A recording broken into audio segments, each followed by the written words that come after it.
Hello, everyone, and welcome to part 4 of Hole's novel study. I realize this is going on to more than just 504, which is the room I primarily work in. So, for anyone that doesn't know me, my name is Mr. Flores. I've been at Malloy or NTDSE since January, so most of the time it's been remote. But now I am in room 504, Miss Peckler's room, and I love it there. So, in case you guys are curious who I was, because I don't know who's watching this. I know Miss Peckler sent it out to many people, and maybe you guys are watching from a different room. If you are, welcome. Hope you guys enjoy.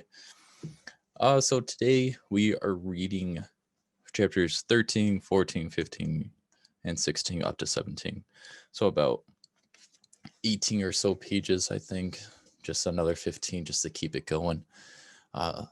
So sit back, relax. I hope you guys have a drink. I got some hot chocolate here in this here Charlie Brown mug. Oh, it's still really hot. One last thing. Put this bad boy back on because I heard it looks stylish on me. Mainly me talking to myself, but self-confidence and everything. All right. Grab your drinks, grab your snacks, grab a blanket, sit back, relax. Chapter 13. Here we go. All too soon, Stanley was back out on the lake, sticking his shovel in the dirt. X-ray was right. The third hole was the hardest. So was the fourth hole, and the fifth hole, and the sixth, He dug his shovel into the dirt. After a while, he lost track of the day of the week. And many holes he dug, it all seemed like one big hole, and it would take a year and a half to dig it. He guessed he lost at least 5 pounds. He figured that in a year and a half, he'd either be in great physical condition, or he'd be dead. He dug his shovel into the dirt. It couldn't always be this hot, he thought. Surely it got cooler in December. Maybe then they froze. He dug his shovel into the dirt. His skin had gotten tougher. It didn't hurt so much to hold the shovel. As he drank from his canteen, he looked up at the sky. A cloud had appeared earlier in the day. It was the first cloud he could remember seeing since coming to Camp Green Lake. He and the other boys had been watching it all day, hoping it would move in front of the sun. Occasionally, it got close, but it was just teasing them. His hole was waist deep. He dug his shovel into the dirt as he dumped it out. He thought he had saw something glisten as it fell into the dirt pile. Whatever it was quickly buried. Stanley stared at the pile a moment, unsure if he had even seen it. Even if it was something, what good would it do him? He promised to give anything he found to X-ray. It didn't seem worth the effort to climb out his hole to check it out. He glanced up at the cloud, which was good enough to the sun that he had to squint to look at it. He dug his shovel into the earth, scooped out some dirt, and lifted it over his pile. But instead of dumping it there, he tossed it off to the side. His curiosity had gotten the better of him. He climbed up out of his hole and sifted his finger through the pile. He felt something hard and metallic. He pulled it out. It was a gold tube about as long and wide as the second finger on his right hand. The tube was open at one end and closed on the other. He used a few drops of his precious water to clean it. There seemed to be some kind of design on the flat, closed end. He poured a few more drops of water on it and rubbed it on the inside of his pants pocket. He looked again at the design engraved into the flat bottom of the tube. He could see an outline of a heart with the letters KB etched inside of it. Which is, you guys can see it's at the top of that page right there. He tried to figure out some way that he wouldn't have to give it to X-ray. He could just keep it, but that wouldn't do him any good. He wanted the day off. He looked at the large piles of dirt near X-ray was digging. X-ray was probably almost finished for the day. Getting the rest of the day off would hardly do him so much good. X-ray would first have to show the tube to Mr. Sir and Mr. Panansky, who would then have to show it to the warden. But that X-ray might be done anyway. Stanley wondered about trying to secretly take the tube directly to the warden. He could explain the situation to the warden, and the warden might make him an excuse for giving him the day off, so X-ray wouldn't suspect. He looked across the lake He looked across the lake toward the cabin under the 2 oak trees. The place scared him. He had been at Camp Green Lake almost 2 weeks, and he still hadn't seen the warden. That was just as well. If he could go his entire year and a half without seeing the warden, that would be fine with him. Besides, he didn't know if the warden would find the tube interesting. He looked at it again. It looked familiar. He thought he had seen something like it somewhere before, but couldn't quite place it. "What you got there, caveman?" asked Zigzag. Stanley's large hand closed around the tube. "Nothing, just, It was useless. I think I might have found something. Another fossil? No, I'm not sure what it is. Let me see, said Zigzag. Instead of showing it to Zigzag, Stanley brought it to X-Ray. Zigzag followed.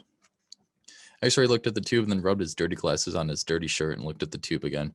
One by one, the other boys drew out their shovels to come and look. It looks like an old shotgun shell, said Squid. Yeah, that's probably what it is, said Stanley. He decided not to mention the engraved design. Maybe nobody would notice it. He doubted X-Ray could see it.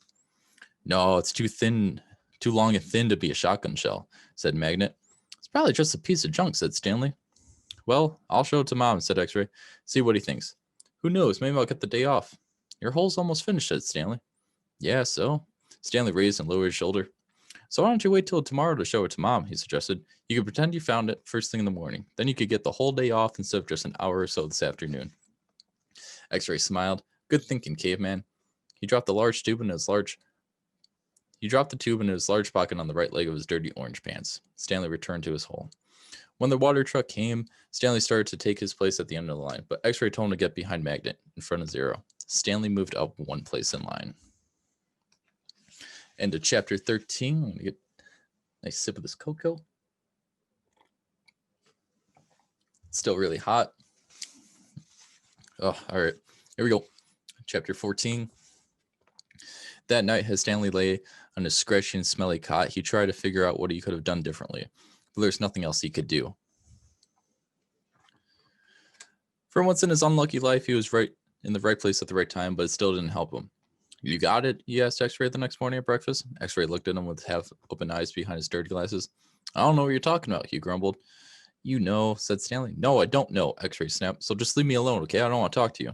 Stanley didn't say another word. Mr. Sir marched the boys out to the lake, chewing sunflower seeds along the way and spitting out the shells. He scraped the ground with his boot heel to mark where each boy was supposed to dig. Stanley stamped down on the back of the blade of the shovel, piercing the hard, dry earth. He couldn't figure out why X-Ray snapped at him. If he was going to produce the tube, why did he make Stanley... If he wasn't going to produce the tube, why did he make Stanley give it to him? Was he just going to keep it? The tube was gold in color, but Stanley didn't think it was real gold. The water truck came a little after sunrise.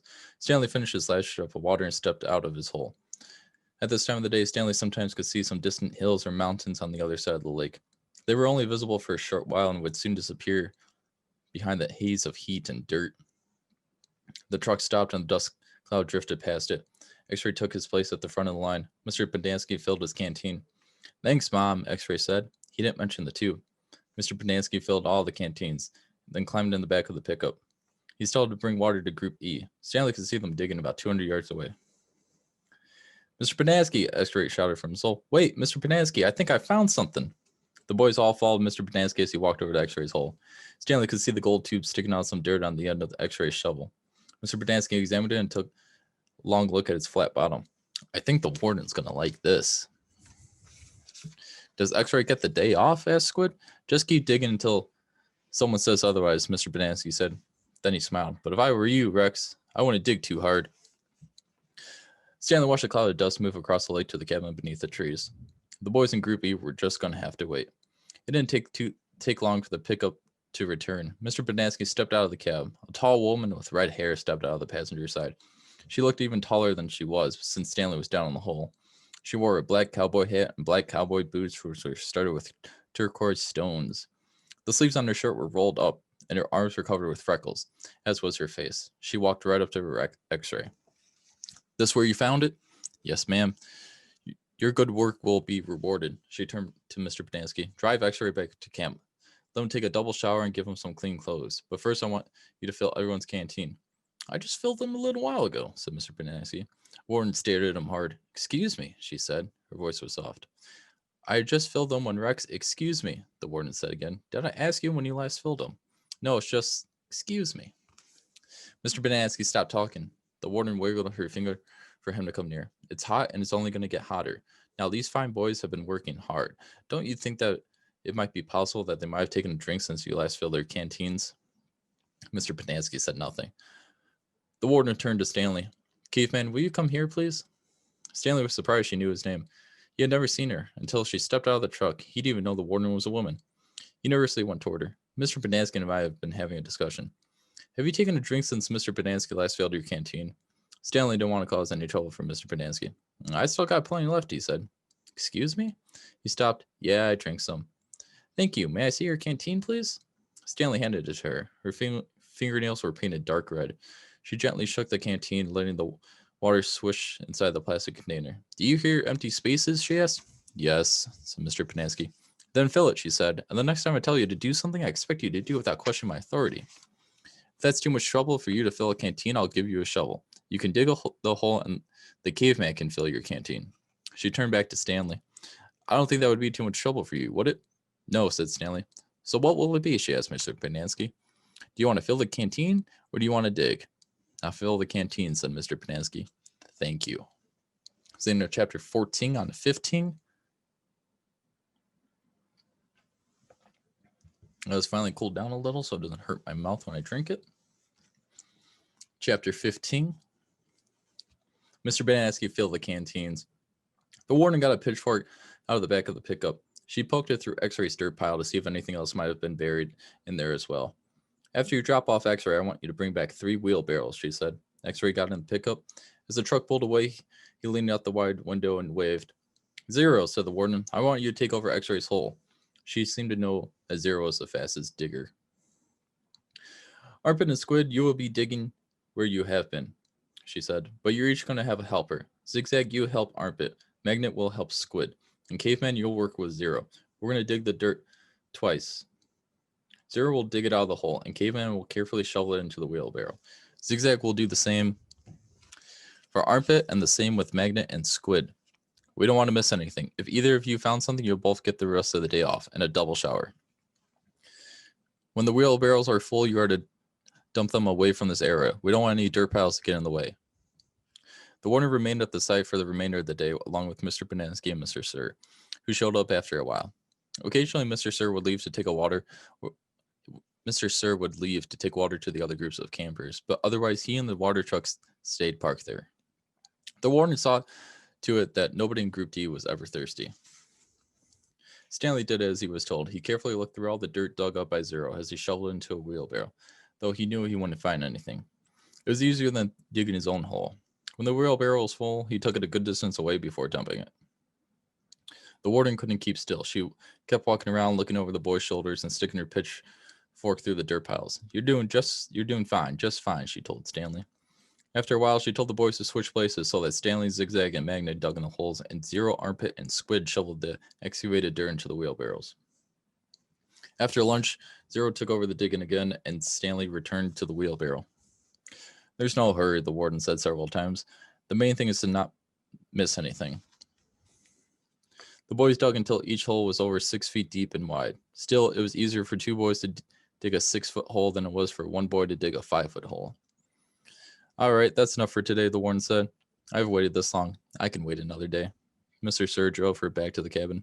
I wonder how she knew all our names, Stanley said as he walked back to the campground. She watches us all the time, said Zigzag. She's got hidden microphones and cameras all over the place. In the tents, the rec room, the shower. The shower? Asked Stanley. He wondered if Zigzag was just being paranoid. The cameras are tiny, said Armpit. No bigger than the toenail on your little toe. Stanley had doubts about that. He didn't think that they could make cameras that small. Microphones, maybe. He realized that X-Ray didn't want to talk to him about the gold tube at breakfast. X-Ray was afraid the warden might have been listening. One thing was certain, they weren't just digging to build character. They were definitely looking for something. Whatever they were looking for, they were looking in the wrong place. Stanley gazed across the lake, towards the spot where he had been digging yesterday when he found the gold tube. He dug the hole into his memory.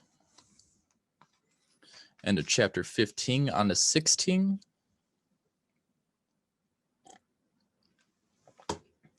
Oh my god, that was delicious. It was the Dunkin' Donuts hot chocolate. I'm not advertising or anything. Please don't get mistaken. It's just really good. All right. Chapter 16, last few pages here. Then we'll pick up the following day with a few more chapters, and it'll be the end of week 1. We'll be about a third of the way done with the book. Hope you guys are enjoying so far. As Stanley entered the rec room, he could hear X-Ray's voice from all across the hall. See what I'm saying, X-Ray said?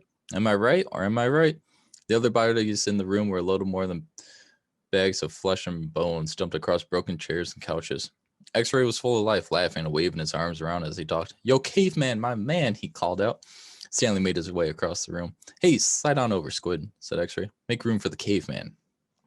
Stanley crashed on the couch. He had looked for a hidden camera in the shower. He hadn't seen anything, and he hoped the warden hadn't either. What's the matter? Asked X-Ray. You guys tired or something? He laughed. Hey, keep it down, will you? Groaned Zigzag. I'm trying to watch TV.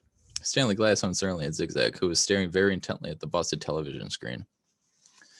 The warden greeted the boys at breakfast the next morning and went with them to the holes. 4 dug in the holes and 3 turned to the wheelbarrows. Glad you're here, X-Ray, she said to them. We need your sharp eyes. Stanley spent more time pushing the wheelbarrow than digging because he was such a slow digger. He carted away the excess dirt and dumped it into the previously dug holes. He was careful not to dump any of it in the hole where the gold tube was actually found. He could still see the tube in his mind. It seemed so familiar, but he just couldn't place it. He thought it might have been the lid to a fancy gold pen. KB could have been the initials of a famous author. The only famous authors he could think of were Charles Dickens, William Shakespeare, and Mark Twain. Besides, it didn't really look like the top of a pen. By lunchtime, the warden was beginning to lose her patience. She said she made them eat quickly so they could get back to work. If you can't get them to work any faster, she told Mr. Sir, then you're going to have to climb down there and dig with them. After that, everyone worked faster, especially when Mr. Sir was watching them. Stanley practically ran when he pushed the wheelbarrow. Mr. Sir reminded them that they weren't Girl Scouts. They didn't quit digging until after every other group had finished. Later, as Stanley sprawled across an understuffed chair, he tried to think of a way to tell the warden where the tube was really found, without getting himself or X-Ray into trouble.